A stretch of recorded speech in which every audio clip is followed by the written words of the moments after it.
वहीं मध्य प्रदेश में एमएसएमई विभाग में बड़ा फेरबदल किया गया है, जहां अधिकारियों की नई पदस्थापना के आदेश जारी किए गए। महाप्रबंधक स्तर पर भी बदलाव किए गए हैं और कई अधिकारियों को यहां पर नई जिम्मेदारी दी गई है। विभागीय अधिकारियों कर्मचारियों के तबादले आदेश जारी हुए हैं। नई व्यवस्था तत्काल प्रभाव से अब लागू होगी। जहां महाप्रबंधक स्तर पर भी यहां पर बदलाव देखने को मिलेगा, जहां आपको बता दें कि एमएसएमई विभाग में बड़े फेरबदल हुए हैं। कई अधिकारी कर्मचारियों की यहां पर उन्हें नई जिम्मेदारी उन्हें दी है, नई नियुक्ति मिली है, नई पदस्थापना मिली है, जिसको लेकर आदेश जारी किए गए।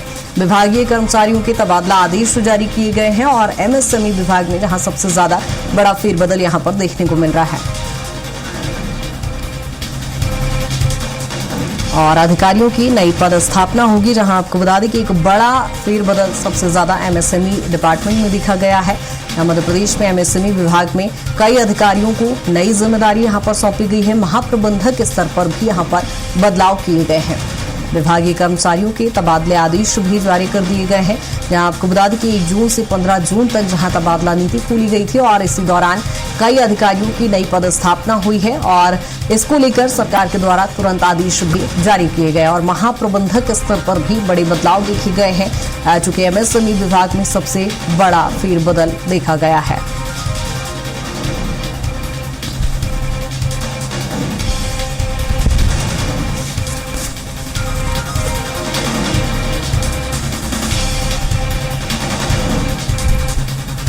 और इसी पर ज्यादा जानकारी के साथ कुलभूषण हमारे साथ जुड़ गए हैं। कुलभूषण, जिस तरह से देख रहे हैं 1 जून से लेकर 15 जून तक जो तबादला नीति खोली गई थी, कई तबादले हुए हैं, लेकिन एमएसएमई विभाग में सबसे ज्यादा तबादले किए गए।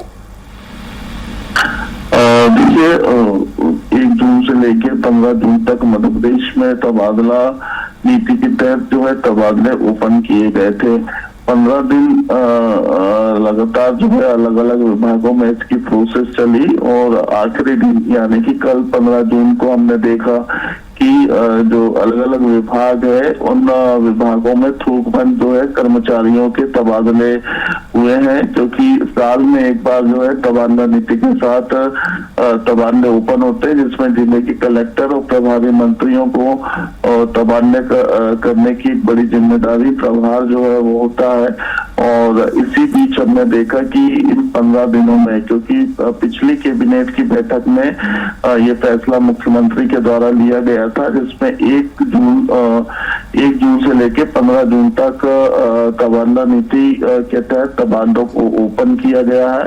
और अब जो है 15 जून के बाद एक बार फिर से ये मांग की जा रही है कि कुछ दिनों की और मोहलत दी जाए। तो आज की कैबिनेट बैठक में हो सकता है कि इस विषय पर चर्चा हो, लेकिन फिलहाल 15 जून यानी कि कल तबादला नीति के तहत तबादले बंद हो चुके हैं और इसलिए कल हमने देखा कि देर रात तक जो है अलग अलग विभागों के थोकबंद आदेश जो है जारी होते रहे। ठीक है कुलभूषण, बहुत शुक्रिया तमाम जानकारी के लिए।